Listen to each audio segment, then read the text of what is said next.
and welcome to In the Know. I'm your host, Shay Dawn Burgess. Today we are joined by Senator Jeff Barron and Kim Jackson to talk about the Interagency Gang Task Force Initiative. The public will recall that in November 2010, government promised to bring together all of those agencies that are engaged in the prevention, management, and rehabilitation of at-risk members of our society. To that end, the Ministry of National Security and the U.S. Consul General's Office was to enter into a partnership to share information between the two countries in regard to seeking appropriate models to address the growing gangs and gun violence issue in Bermuda. Now, about a year into the initiative, Senator Barron and Ms. Jackson are here to share with us what steps have been taken to ensure this initiative is a success. And with that, I wish to welcome both of you to our program, In the Know. Senator Barron, tell us a little bit about the InterGang Task Force. Who's involved and what is its purpose? In 2008 and 2009, people were asking the wrong question. They were asking, what is the police doing about these shootings and the killings, and what are they doing about gangs? Definitely. And frankly, it's a question that should be pointed at all of government, all of the community, all of the stakeholders. And so rightly so, we gathered various stakeholders, and we're setting a strategic direction and tone for all those stakeholders to sort of go out and make sure that we are reducing the influence of gangs. And we have national security, education, customs, court services, immigration, public prosecutions, child and family services, of course the Bermuda Police Service. We have mirrors, we have NGOs. I mean, we have so many people around the table, and that's appropriate because frankly this type of issue touches many people in many diverse communities. So I guess I'll stick with you. Can you tell us about the 6-point anti-gang strategy? And Ms. Jackson, I'll come to you in a minute. Okay. Yeah, and again, I'd invite Kim to chime in because that's the sort of how we roll, don't we, Kim? Yeah, and we've done a lot of different types of road shows, if you will, and I think Kim will talk about that. When we start talking about the 6-point initiative, it was important for us in the Ministry of National Security to rebalance our priorities. So again, we appreciated that a robust police service and a law enforcement arm is going to be very effective at disrupting and dismantling some of the gang activity. However, it was not going to be the cure.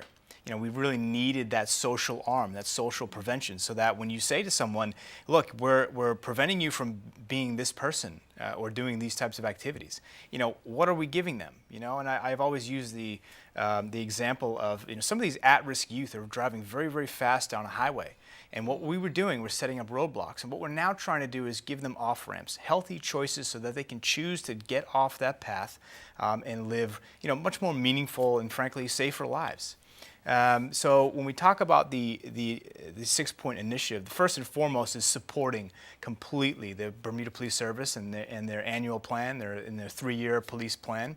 And then again, we start to shift over to sort of the social prevention stuff. We have gang mediation.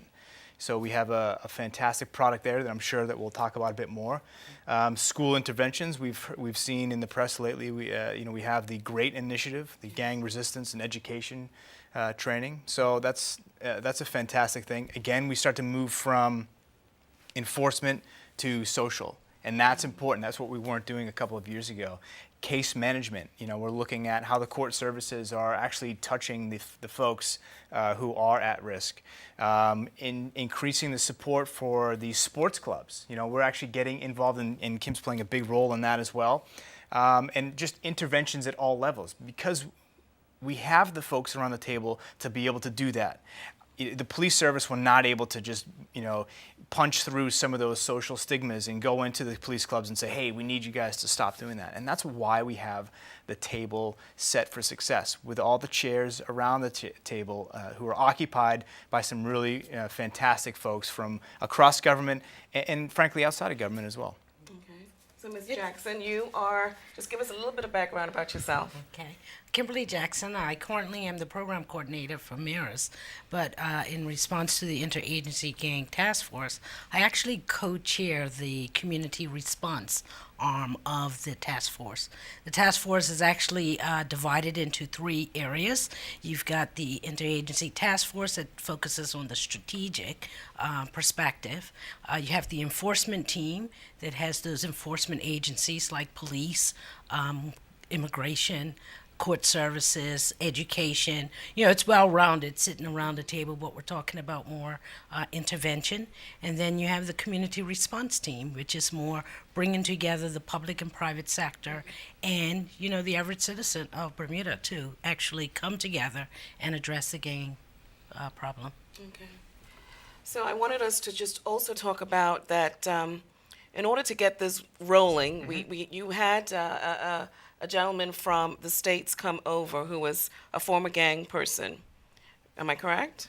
We've had a few visitors come over. Okay. Yeah, I think it was important to engage some of the subject matter experts. Okay. So from various parts of the States, we've had some folks from different countries come by, sir. Okay.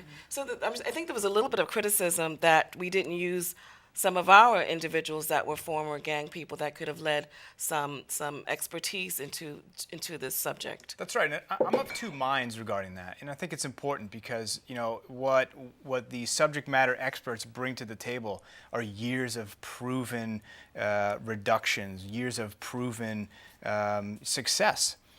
However, what they don't bring to the table, and where I think some of the criticisms start to spiral from, is that they don't have the local or contextual intelligence. And so that's equally as important as well. You can, in any field, you can bring in an expert to Bermuda, and he or she is going to have to, if they're good, adapt dramatically to the current climate and the context. So, I think that's where that comes from. And so I appreciate that. But again, what the ministry has done, and it is completely righteous to do so, is to find some of the leaders of these initiatives, the leaders in industry.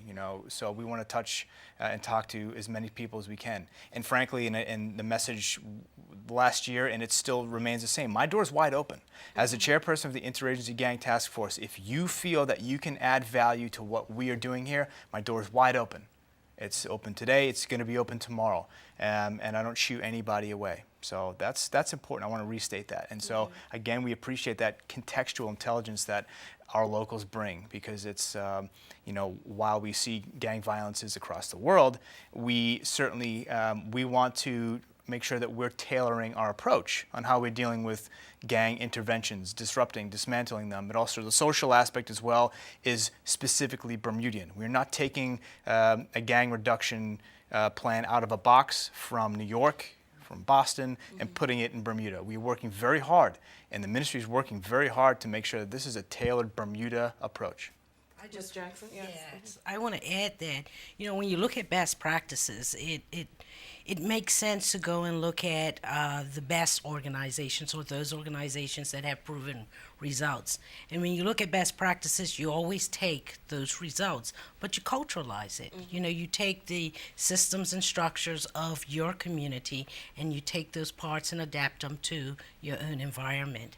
And I can say that some of the individuals who have come down, from Dr. Kennedy to the Boston Street Safe Initiative, we've gained valuable knowledge from them. I mean, I've attended at least 2 of the trainings with the Boston Street Safe Initiative, and I've watched how our local individuals who attended those trainings have grown from the information received from a proven program in the U.S. And so it allowed us to actually implement Team Street Safe Bermuda, but not only Team Street Safe Bermuda, because who also attended those trainings, we had people from court services, we had people from Cartel attend, the Mirrors program, and other programs. So it wasn't centralized to one group. We're broadening the base so that we could learn about this specific area.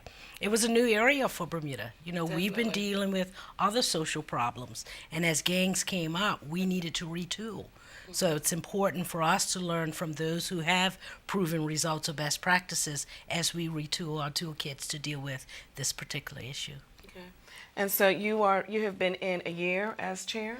I Co-chair? have, yes, as co-chair. Co-chair along with the senator. So what have been some of the initiatives that you guys have seen come to fruition within your year, I would say? Well, I spent, actually, prior to the year, I did spend about 6 months or so working with the police, going in to do their presentations, to educate all the teachers and other support services. So we spent a year just talking about what we were observing, what they were observing, and then I sort of did the risk and protective factor area.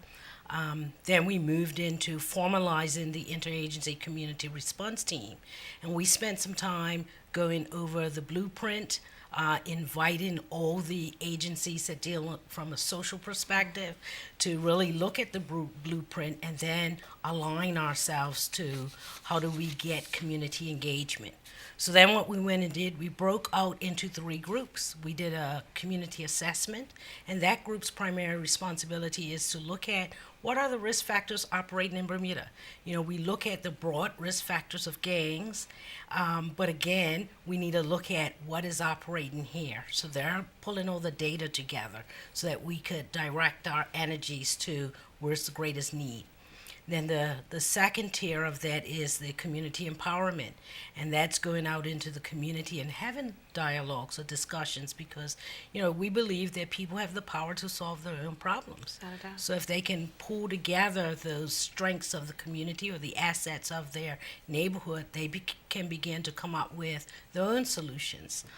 We held a broad meeting in Pembroke. It's called Change by Us.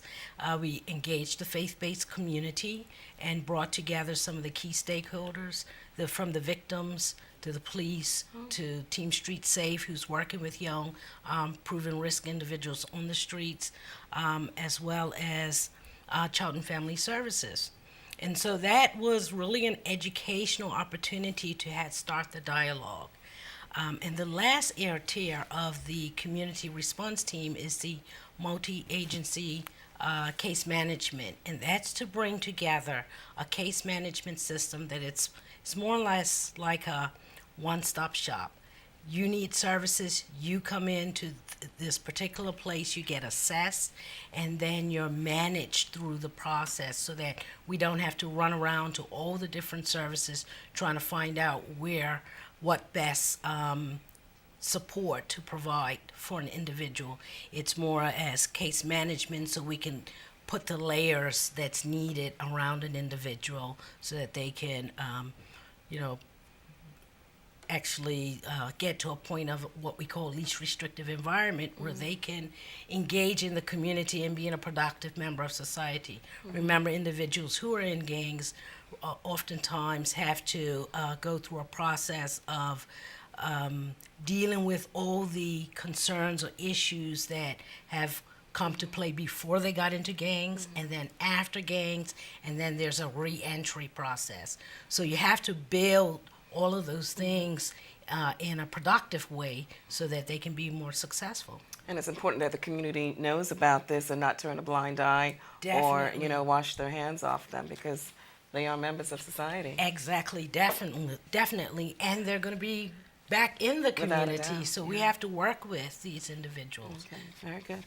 Senator, I wanted us to talk about, fortunately, there has been a lull in the gun violence, but recently we did have a gun incident, unfortunately, which resulted in the death of a young man. Yeah, it's very tragic. And again, when we talk in the IGTF, in the community, about success and the lull and the reasons for that, I'm very hesitant to sort of talk about the positive statistics, particularly after someone has been gunned down and murdered. So it was a tragic event. And again, we live in a small community, and that really reaches us all, and it should.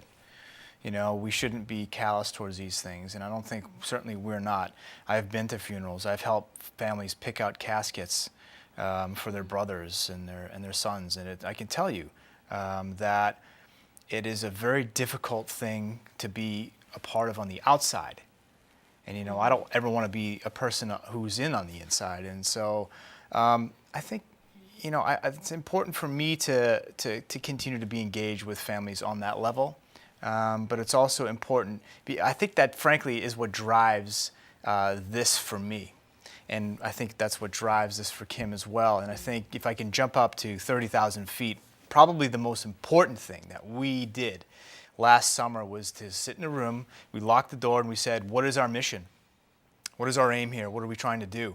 And for 2 hours, we were writing things up, we were erasing it, and we came up with a single mission, which was really impactful, I think, for us. And it's simple: it's to advance Bermuda's public safety interests by empowering the community and leading, coordinating all these various agencies to prevent gang violence and gang influence. That's very different from what we were saying 2-3 years ago. Again, we respected the need to rebalance our our national security interests towards social engagement. And so we had to do it from the very top, from a strategic level. And so when we talk about what are we doing about gang violence, and what are we doing about disruption, and what are we doing about stopping the killings, frankly, that's really where this starts. We had to look really deep within the team as to what we were doing and what our overall mission was. And does that mission speak to that pivot towards social engagement? Because if it doesn't, then you need to change that. And so I think really that was the biggest initiative, I think, for the team, the IGTF, because since then we were able to then craft and recraft our policies and procedures to make sure that that fits that. So we talk about Operation Nightlight, when we're getting the police and court services together to sort of go around and checking on those folks who are on probation. Team Street Safe, which is a fantastic initiative, and there's so many different things here, and again, we are reminded and we are sobered by the incident that happened a short time ago. And this week there's going to be a funeral for another Bermudian male, and I said in my first meeting as chairperson, I said the goal here is 0, nothing else. Remember that the goal is 0. And it's 0 deaths, 0 shootings. And until such time as we have that, we begin and we continue to really push as hard as we can with as much energy as we can to make sure that our response is robust and that our response in the community is equally as robust. This is about increasing Bermuda's social capital. We don't want to see a cop on every corner. That doesn't make for a safer, nice island. No cops on the street corners, where a community says, hey, I don't tolerate that, or this is how we want to live, this is how we want our communities to be policed. That is higher social capital. And when we have that, guess what? We have safer schools. We have better schools as a result. We don't have swaths of the community walking around who are uneducated or can't find jobs. Again, that social capital is a very big picture theme, but it really does impact what we're doing here, and it's really powerful. And elements of the mission, what I've observed in the last year as co-chair, I've seen the partnerships develop, and many of the different organizations are aligned to work together because they want to eradicate the gangs and have no gun violence. There's a sharing of resources, across the different departments, as well as some of the private organizations. We're focused on the proactive and the prevention work, so there's a movement to, build those preventative things versus always going on the back end. And what we're all up to is to improve the quality of life for Bermudians, for all, and also to safeguard our kids. Our kids are coming up into an environment just based on where they live. They're being associated with the gangs, and they don't want that. So we're going in, we're not only addressing the gang behavior, we're looking at what can we do more of on the front end to prevent young people from heading down that road of getting involved in gangs. And, the GREAT program is a proven program. And to see it roll out this past year is a positive step to the prevention side of it, of getting at the primary school level, and we're hoping to move that to the middle school level next year. I do want to commend you for starting in the primary school level, because I think a lot of people in the public always thought it was a little older and being involved, it starts in the primary school level. Definitely. So kudos to you for that. I appreciate that. Thank you. And Yeah. whenever you see a problem occurring at a particular level, you always have to, if you use the prevention model, you have to Start a go little younger. 2 or 3 steps below to start there to prevent. So one is addressing the intervention of the behavior, and the other is what we like to call plugging the dam. So we want to stop that wave of problem behavior moving into the gangs. Okay. So, Ms. Jackson, sticking with you, reality is going to dictate. There's going to be some drawbacks in the community. How has your task agency addressed these? Well, I've been working from a community development perspective, I could say, for the last 10 years. And one thing that I can say it's positive is that, we can come together on this initiative because we want healthy communities. So whilst it's been a challenge, because people are working, they have a lot to do in taking care of their own homes, I can tell you that we're seeing some momentum occur with people wanting to get involved to return back to a healthy community. Great. So that's really good. We had a great turnout at our community event. We had close to 100 individuals, and from that, some of the feedback was that we take it into smaller pockets. So we do smaller groups at the sports clubs or neighborhoods, and people will organize little sessions for us to come in and have a dialogue to give them some empowerment or tools that they can actually do right in their community. So we're available. We're available for anyone to call. We have a victims group, which Gina Spence is done a lot of work with the victims, and she's prepared to engage those individuals to come and speak. Don Vickers of Child and Family Services. As I said, this is a new area, so they had to retool and actually implement a specific unit to deal with individuals who have been involved on the peripheral of gangs. So we're retooling, and we're prepared to support the community to empower them to come together. So, Senator Barron, do you have anything else to add on that? Sure. When we look at, Kim spoke eloquently about the social side and what some of the opportunities are, and some of the threats that are to the success of the program. From an enforcement side, and again from a strategic side, again, it's really important for us to make sure that our message is out there in the communities. And so when we have kids who frankly are making choices, or when they say, I'd like to be in a gang when I grow up, and they're 8 years old, that is why, the marketing of it and making sure that we're reducing the influence that this has on folks is the most important thing. And so, there's never enough time, there's never enough energy, and it's really important that we keep pushing this out. And that's why we're in schools. That's why we're in neighborhoods. We're in sports clubs. We're in, everywhere.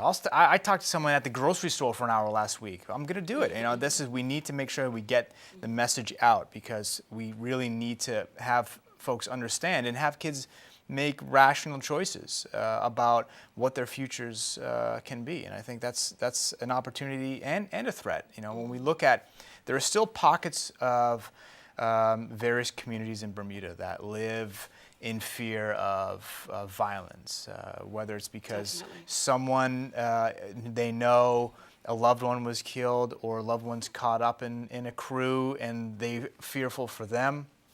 And until we really reach them, we're not going to slow down. And that's, frankly, those are the types of folks, and those pockets of the community is really what we need to burst into and last. And there's something magical that happens when you engage folks at a community level. And when they can look at the TV, or they can see success in their neighborhood and not say, oh, I was around for that. Instead, when they say, I was a part of that. That was my idea. You see how they painted that? That was my idea. Because that ensures its sustainability. Because they want that. That, again, is their community. Yes. They feel better about, and they have more of a stake in that community when they become a part of the solutions. And that's exactly what we're trying to do. And I said in the opening of of our town hall we had, I'm not here to give you a message and idea. I'm here to get a message from you, and I'm here to get ideas from you on how we can address this issue. So change it up right now. We're not here for 2 hours so you can listen to me. Change your thought pattern on that. I want to hear from you, and that's why you're here. And so that was different, I think, for them to hear, particularly of a politician. So, but we continue to get that message out there. Okay. Well, unfortunately, our time is coming to an end. But do you have any final words that you want to leave with our viewers on to how IGTF is going to help us? The Interagency Gang Task Force, again, in the last year, when we've really done a lot of shaking and moving, particularly with the mission and the aims, we're dedicated. We really do care about the success of this program. And we care because this is about saving lives. And it can't get any more basic and serious than that. When we have, we're encouraged by the statistics of, crime levels are coming down, and frankly also the omnibus survey that people are feeling safer. The fact that we know people are feeling safer and people are safer statistically isn't enough, though. We really need to continue to engage the community. So that's a two-way process. So my message to the community is to continue to engage with an open mind about what we're doing, but also come with some ideas, some thoughts, some concerns, and some needs and expectations, because we want to hear them.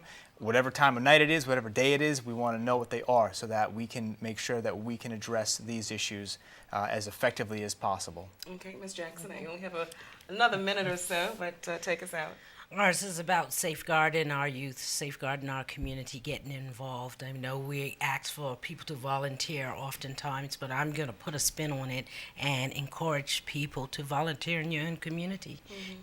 Change the standard in your community that drugs and the gang violence not accepted here.